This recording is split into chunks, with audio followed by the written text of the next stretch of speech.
Aujourd'hui, j'aimerais bien parler. Le thème d'aujourd'hui, c'est éprouver les esprits. On va prendre de 1 Jean 4, 1 à 4, 1 à 5.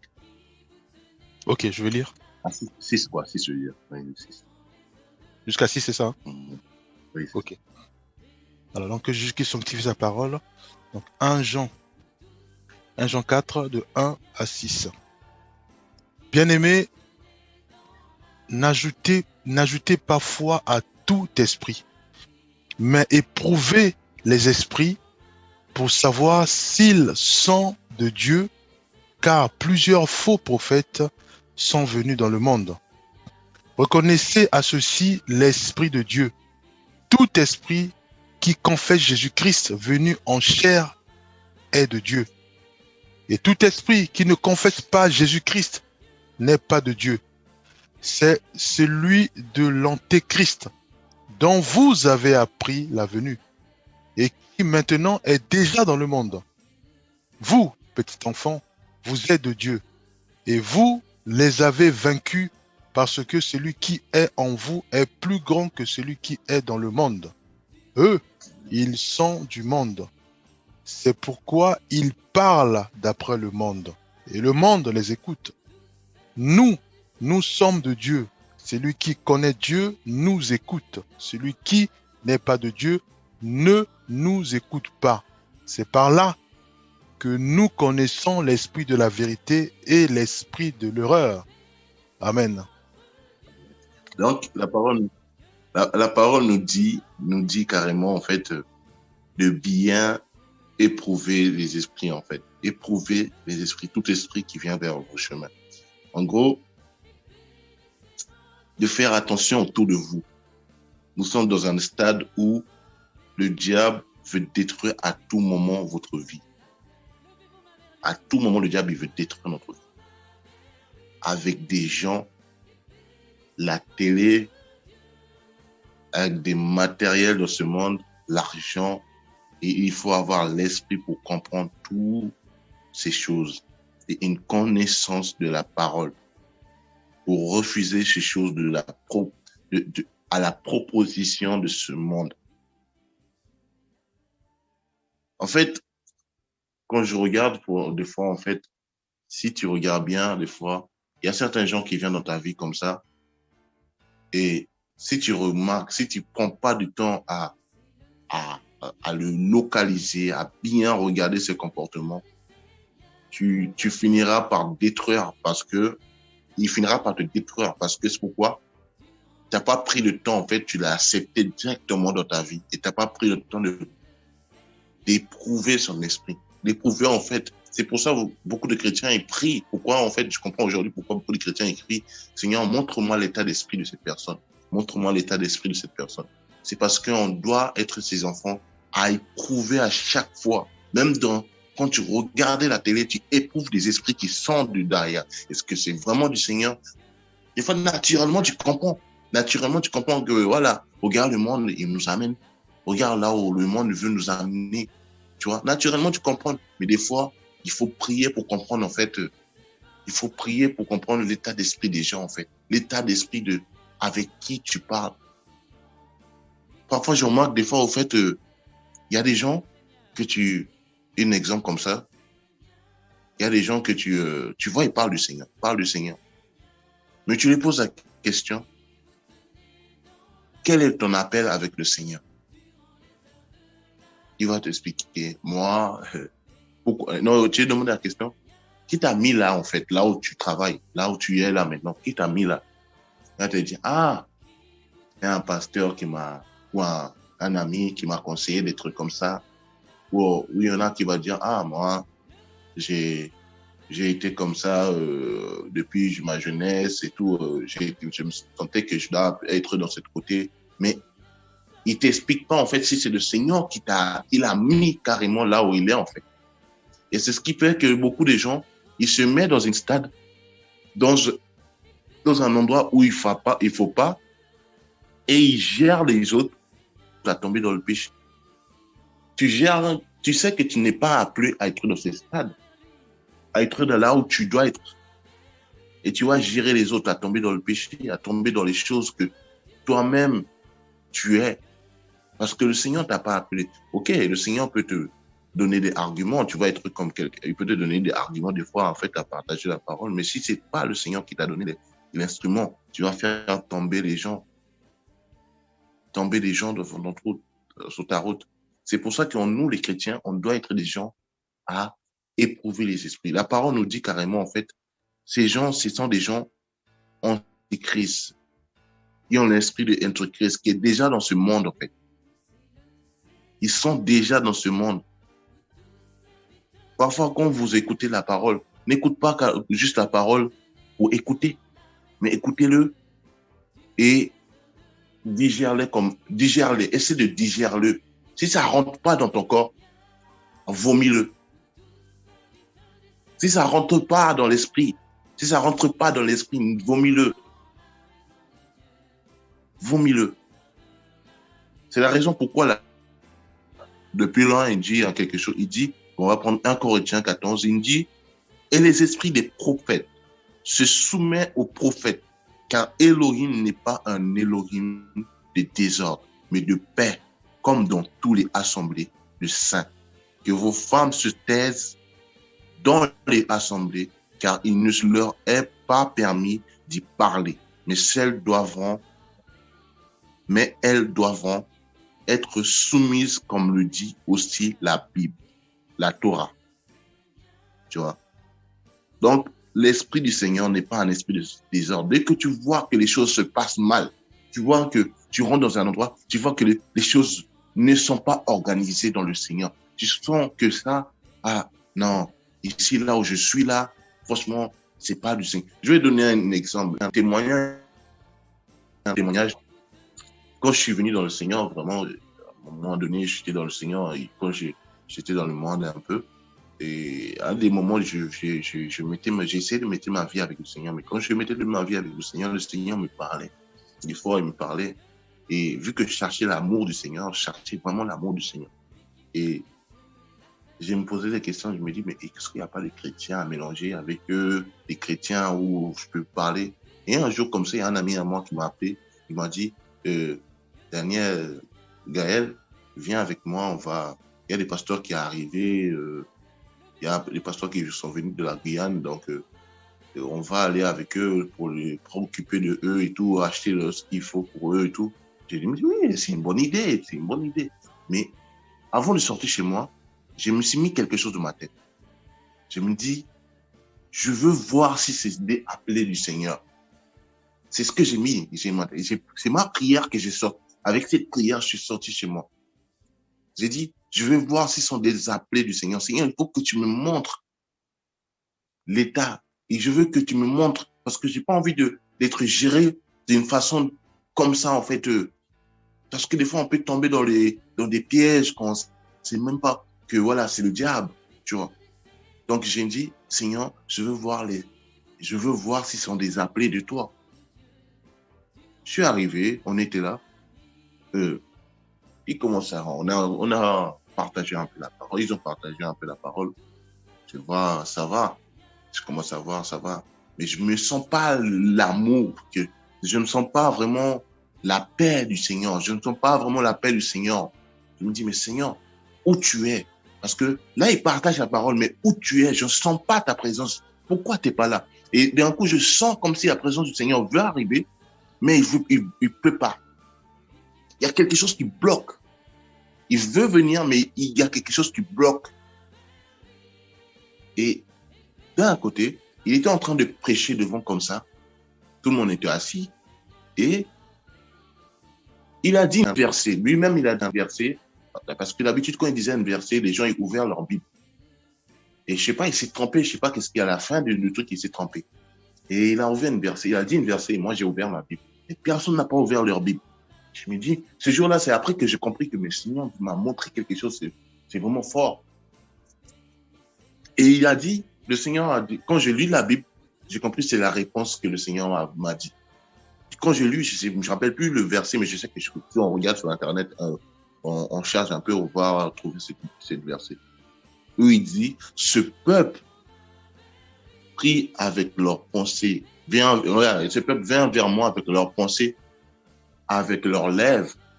Voilà, m'honore avec leurs lèvres, avec leurs pensées, mais leur cœur est loin de moi. J'ai dit, waouh, Seigneur, waouh, waouh, waouh, waouh. J'étais choqué. J'ai dit, waouh, comment notre cœur peut être loin du Seigneur? Comment on peut prier le Seigneur avec nos pensées, mais ton cœur est loin de lui? J'étais là, je me dis, mais c'est la réponse, quoi. Le Seigneur m'a répondu. Et ce qui est bizarre, c'est qu'il a dit une verset en sortie de sa bouche et tout le monde était assis normal. Alors qu'il ouvert leur Bible, mais j'ai vu comment carrément que c'est la réponse du Seigneur qui est venue. C'est pour ça, c'est bien d'éprouver les esprits, éprouver qui vous parle, qui partage la parole. Est-ce que, demande-lui, si tu veux vraiment, demande-lui carrément comment tu as été appelé. Demande son témoignage, parce que chaque chrétien doit avoir un témoignage avec le Seigneur. Il doit avoir un témoignage avec le Seigneur. Demande-lui.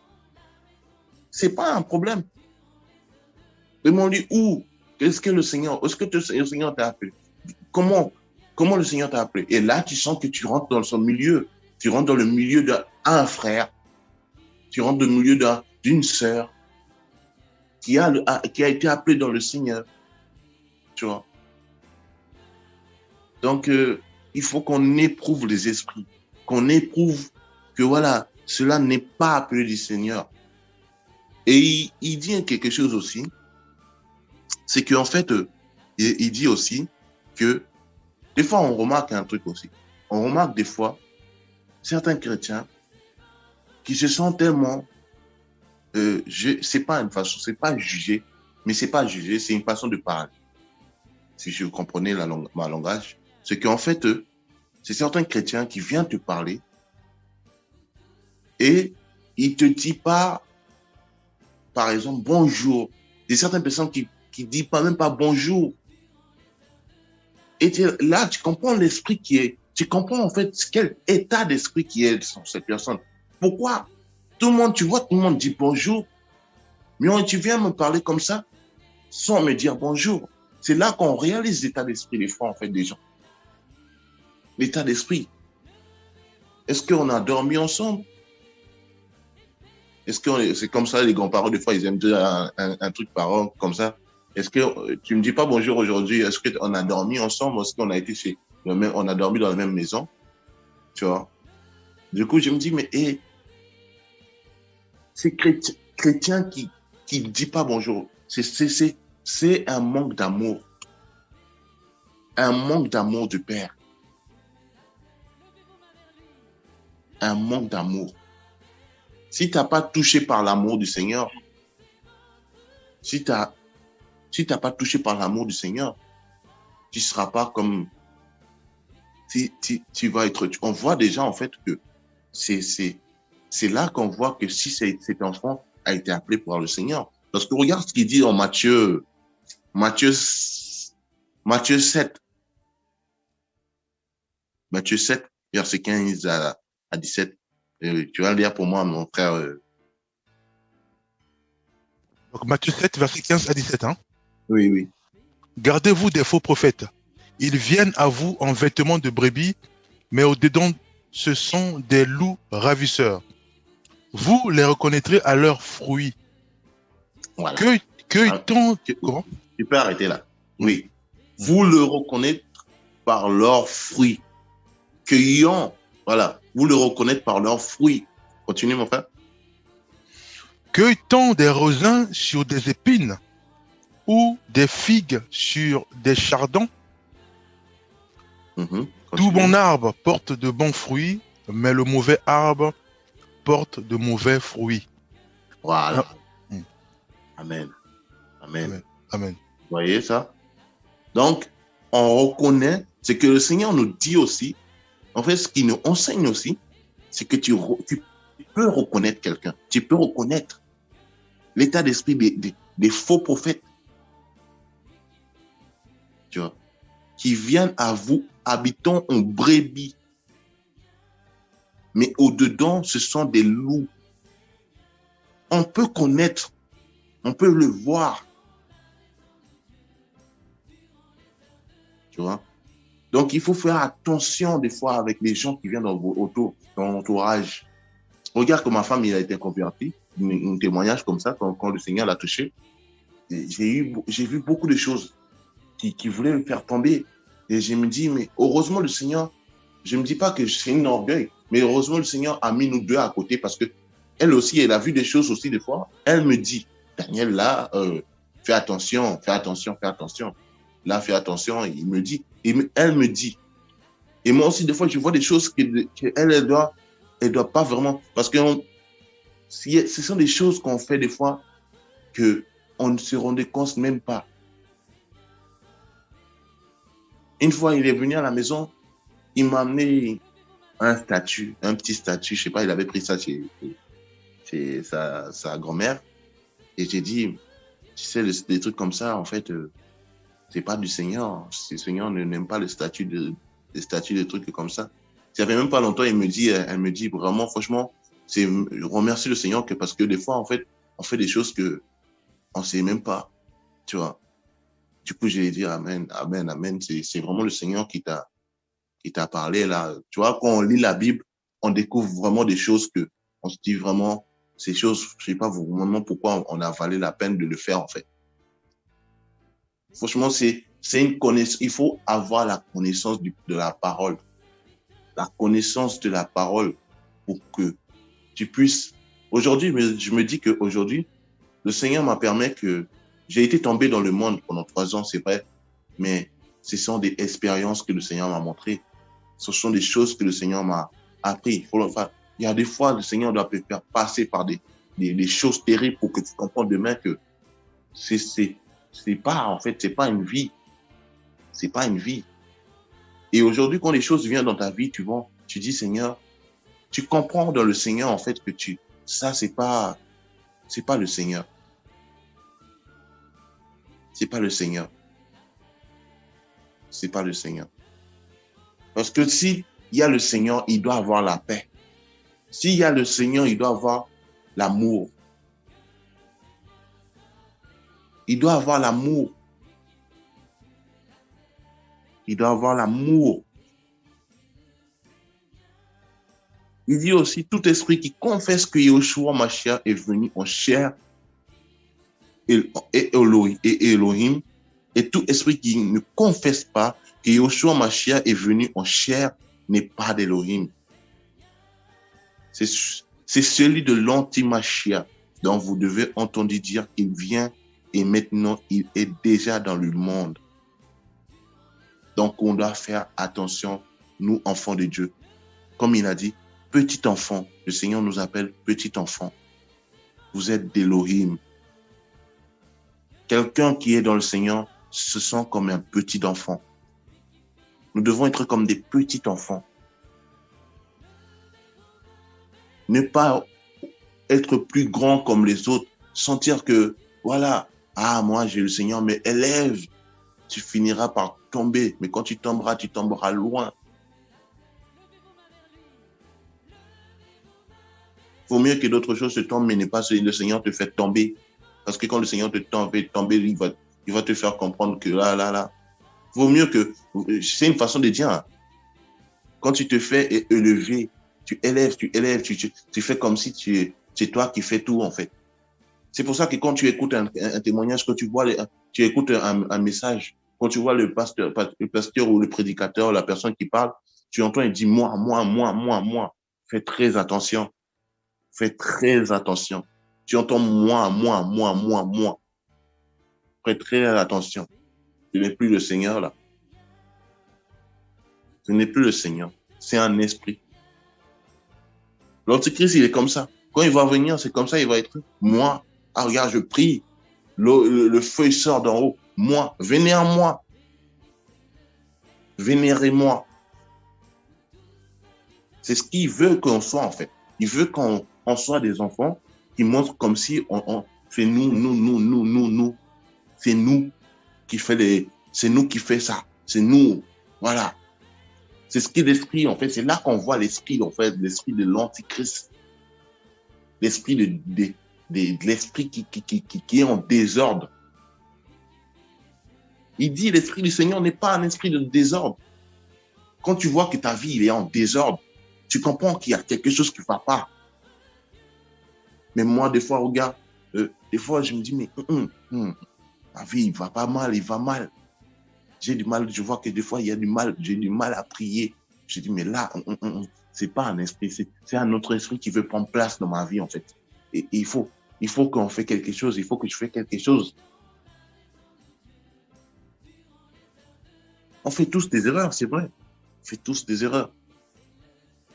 Et il faut se repentir. Se mettre dans le bon choix, dans le bon chemin. Vous voyez. Et ça peut être l'esprit d'égarement aussi. C'est tout ça, c'est l'antichrist. C'est l'antichrist. Il est déjà là.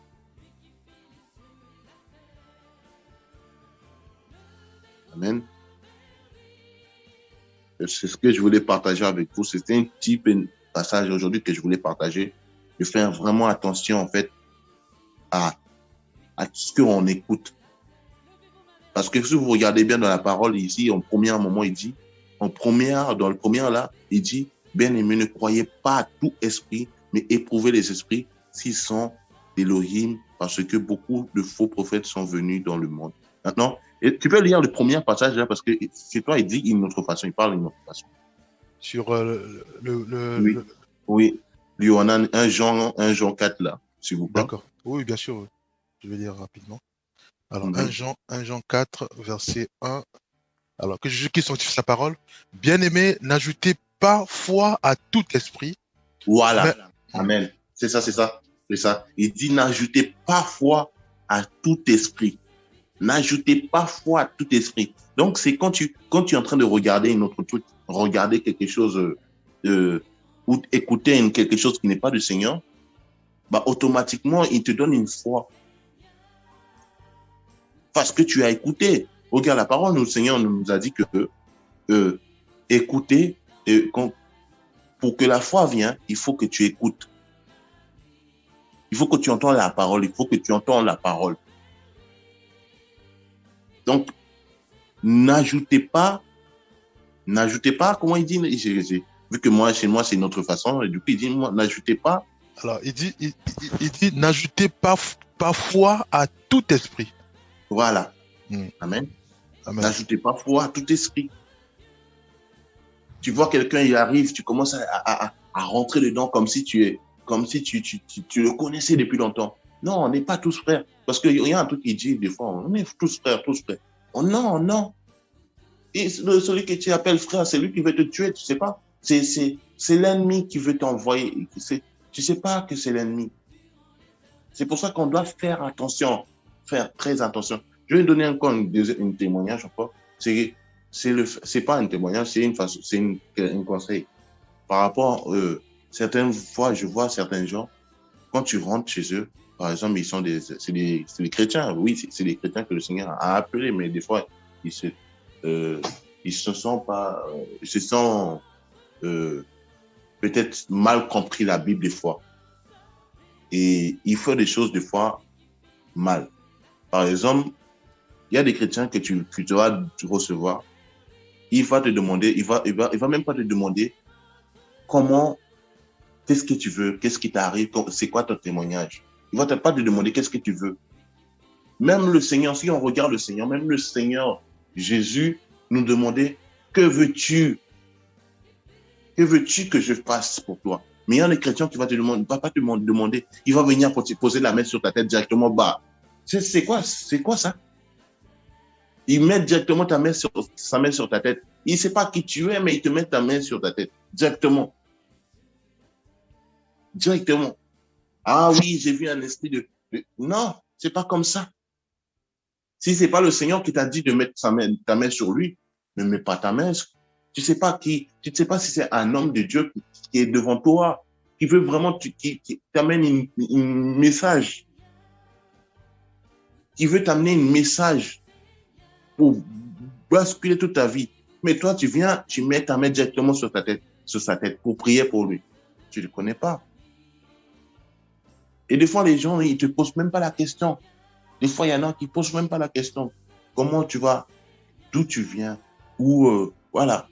Ils commencent à prier pour tout le monde parce que il commence à prier pour tout le monde. Il met la main sur tout le monde. Alors que le Seigneur lui-même lui demandait, qu'est-ce que tu veux? Que veux-tu que je fasse pour toi? C'est pas qu'il ne sait pas. Il savait c'est quoi ton problème. Mais il te demandait, que veux-tu que je fasse pour toi? C'est pour te montrer aussi de faire attention. Regarde, une fois, moi et Moana, on avait connecté sur un truc qu'on avait envoyé dans le groupe là. Et on s'est connecté. Et c'est une témoignage, c'est une façon de parler, hein, c'est un témoignage. La dame a commencé à prier, il dit, est-ce que vous avez connu le Seigneur et tout? Il a dit, priez avec moi.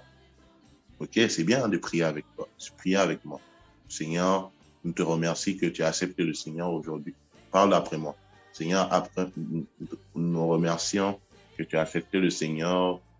Parle après moi. Il dit ça. Parle après moi. Et aujourd'hui, tu viens de mon cœur. Mais il sait pas que, le truc, c'est que, il sait pas que tu as accepté le Seigneur déjà. Et c'est ça le truc. Il pose pas les questions. Pose la question. D'où tu viens? Est-ce que tu as été accepté par le Seigneur? Tu vois? Est-ce que le Seigneur t'a touché? Est-ce que le Seigneur t'a touché? C'est quoi ton témoignage? Il faut éprouver les esprits d'abord. Il faut éprouver les esprits. Et c'est ce que je voulais partager avec vous aujourd'hui. Que le Seigneur vous bénisse, qu'il vous garde dans ce côté d'éprouver les esprits et que le Seigneur vous protège parce que c'est quelque chose qui peut nous détruire notre vie. Et si on ne fait pas attention à regarder l'un de l'autre, même dans notre famille, si on ne fait pas attention, il y a quelque chose qui peut-être quelqu'un qui peut passer comme ça, il peut détruire ta vie comme ça en une seule clic. Il faut vraiment être veillant en fait à faire attention. Aujourd'hui, si moi et ma femme on se veillait pas, le Seigneur nous aidait pas à veiller, et franchement, on serait déjà détruit déjà, détruit. Mais le Seigneur nous aide. Il nous aide, franchement, on nous remercie. Que le Seigneur vous bénisse. Amen.